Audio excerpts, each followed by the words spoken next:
দিয়ে লক্ষ মানুষকে দেখার সুযোগ করে দিবেন।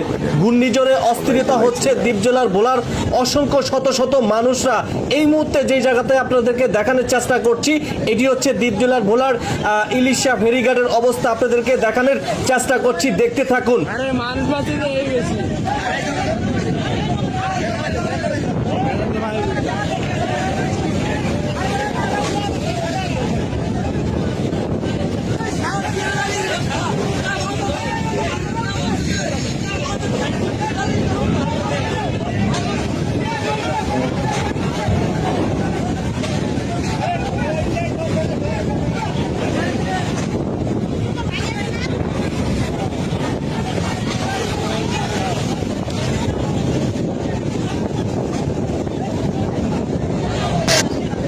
এনারা এসে বলছে সবার জন্য সবাই দোয়া করেন যে সবাই বাইতে যায়।